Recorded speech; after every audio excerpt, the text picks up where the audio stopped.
안녕하세요. 분석왕 김프로TV의 김프로입니다. 오늘은 현재 발매 중인 승부식 10회차 해외 축구 유럽 챔피언스 리그 4경기 분석으로 준비해 보았습니다. 영상 보시기 직전에 좋아요, 구독 한 번씩 눌러주시길 바랍니다. AC 밀란은 4-2-3-1 포메이션을 활용하며 강한 압박과 빠른 공격 전환을 특징으로 합니다. 최근 5경기에서 3승 1무 1패를 기록하며 준수한 성적을 거두고 있지만 경기력 기복이 문제입니다. 유벤투스전에서는 공격 전개가 답답했고 칼리아리전에서도 결정력 부족이 드러났습니다. 하지만 인테르전에서는 효과적인 압박과 전환 플레이로 강한 모습을 보였습니다. 레앙과 플리시치가 측면에서 돌파와 크로스를 통해 기회를 만들며 레이너스가 공격 전개의 핵심 역할을 수행합니다. 다만 토모리와 티아우의 결장으로 인해 수비진의 안정감이 떨어질 가능성이 큽니다. 가비아와 파블로비치의 센터백 조합이 경험 부족으로 인해 불안 요소로 작용할 수 있습니다.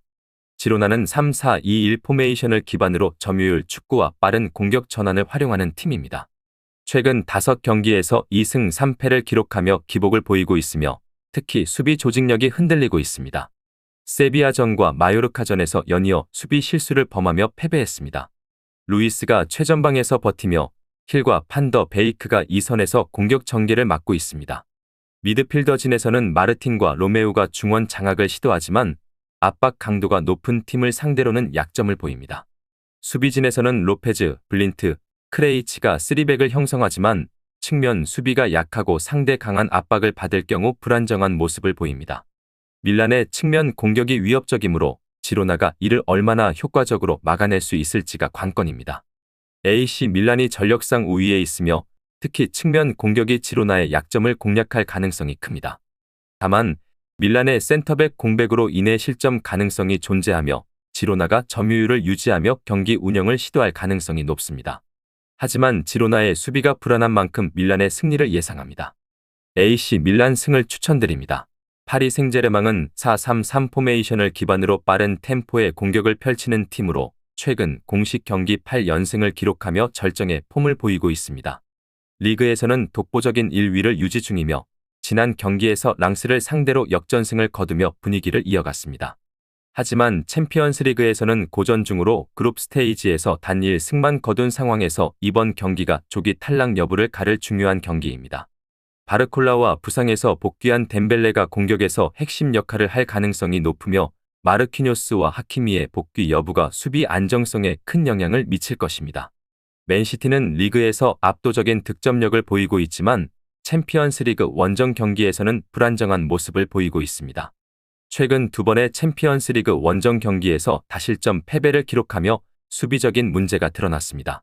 실바, 코바치치, 더 브라위너의 조합은 창의적인 플레이를 가능하게 하지만 수비 안정성에서는 아쉬움을 보이고 있습니다.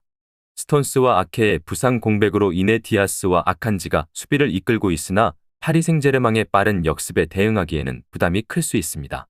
파리 생제르맹은 홈에서 강한 경기력을 유지하며 상승세에 있고 맨시티는 챔피언스 리그 원정에서 다소 흔들리는 모습을 보여줍니다. 바르콜라와 덴벨레의 빠른 공격 전개가 맨시티의 수비를 흔들 가능성이 크며 두 팀의 수비 불안을 고려할 때 다득점 경기 가능성도 높습니다.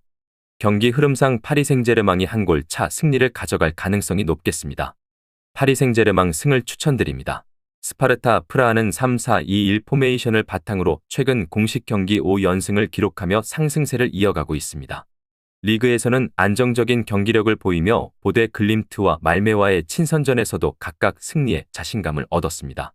그러나 챔피언스 리그에서는 페예노르트와의 경기에서 2-4로 패하며 수비 불안을 노출했습니다. 비르만체비치와 사딜렉이 공격 전개의 중심 역할을 맡고 있으며 라흐마니가 세트피스 상황에서 위협을 줄 수 있지만 중앙 수비진의 경험 부족과 강한 압박에 대한 취약성이 약점으로 지적됩니다. 또한 하라슬린, 프레시아도, 알베니지의 결장은 팀 전력에 부담을 줄 수 있습니다. 인터 밀란은 3-5-2 포메이션을 활용하며 최근 5경기에서 꾸준한 경기력을 보여주고 있습니다. 엠폴리와의 경기에서 안정적인 운영을 선보였고 중원의 활동량이 돋보였습니다. 다만 AC 밀란과의 슈퍼컵 경기에서 수비 불안을 드러낸 바 있습니다. 바렐라와 아슬라니가 중원을 책임지며 공격 전개를 지원하고 있지만 차라노글루의 부상 공백으로 인해 전방 패스 속도에 일부 제한이 있을 수 있습니다. 디마르코와 둠프리스의 측면 공격은 팀의 주요 강점으로 마르티네즈와 튀람의 최전방 조합이 득점 기회를 만들어낼 가능성이 높습니다. 차라노글루, 비세크, 코레아, 디 젠나로의 결장이 예정되어 있어 일부 전력 손실이 있을 것입니다. 스파르타 프라하는 홈 이점을 살려 초반부터 공격적으로 나설 가능성이 있으나 인터 밀란과의 전력 차이가 명확합니다. 특히 스파르타 프라하의 수비 조직력이 유럽 무대에서 약점을 드러내고 있어 인터 밀란의 공격진을 효과적으로 막아내기 어려울 것으로 보입니다. 인터 밀란은 점유율을 통해 경기를 주도하며 후반부에 득점 기회를 늘릴 가능성이 높습니다. 두 팀 모두 공격적으로 나설 가능성이 있어 오버의 경기도 예상할 수 있겠습니다. 인터밀란 승을 추천드립니다. 아스날은 최근 5경기에서 1승 2무 2패를 기록하며 불안정한 경기력을 보이고 있습니다. 뉴캐슬전과 메뉴전에서 실망스러운 결과를 냈고 아스톤 빌라전에서도 후반 집중력이 부족한 모습을 보였습니다. 현재 수비진의 부상 문제가 가장 큰 약점으로 작용하고 있으며 살리바, 화이트, 토미야스가 모두 이탈한 상황에서 키비오르가 선발 출전할 가능성이 큽니다. 중원에서는 웨데고르와 라이스가 안정감을 제공하고 있지만 측면 공격에서 사카와 제주스의 부재로 인해 득점력이 다소 약화될 가능성이 있습니다. 스털링, 하베르츠, 트로사르로 구성된 공격진이 얼마나 효과적으로 득점을 만들어낼지가 관건입니다. 디나모 자그레브는 최근 5경기에서 1승 2무 2패로 기복 있는 모습을 보이고 있으며 리그에서는 연패로 인해 수비 조직력이 흔들리고 있습니다. 그러나 챔피언스리그 원정 경기에서는 상대적으로 좋은 결과를 만들어낸 바 있습니다. 잘츠부르크와 슬로반 브라티슬라바를 상대로 승리를 거두며 강한 원정 경기력을 보여줬지만 이번 경기에서는 핵심 공격수 페트코비치의 결장이 큰 타격이 될 것입니다. 쿨레노비치가 최전방에서 활약할 예정이지만 아스날을 상대로 득점 기회를 만드는데 어려움을 겪을 가능성이 높습니다. 중원에서는 수치치의 부재로 인해 루시치와 아데미가 더 수비적인 역할을 맡을 것으로 보입니다. 아스날은 홈에서 높은 점유율을 바탕으로 경기를 주도할 가능성이 크지만 부상자들로 인한 전력 공백과 공격진의 결정력 부족이 변수로 작용할 수 있습니다.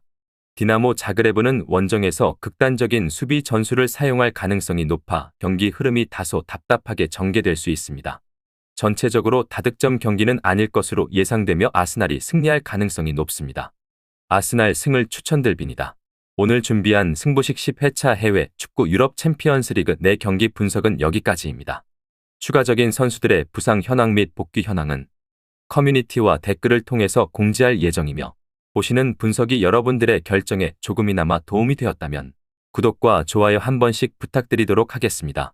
또한 추가적인 경기 정보와 예상 라인업을 토대로 한 분석이 필요하신 분들께서는 꼭 하단의 고정 댓글을 클릭하셔서 분석 자료 공유방에 오셔서 필요한 정보와 조합을 받아가셨으면 좋겠다는 말씀 전하면서 오늘의 분석은 여기서 마쳐보도록 하겠습니다. 시청해주셔서 감사합니다.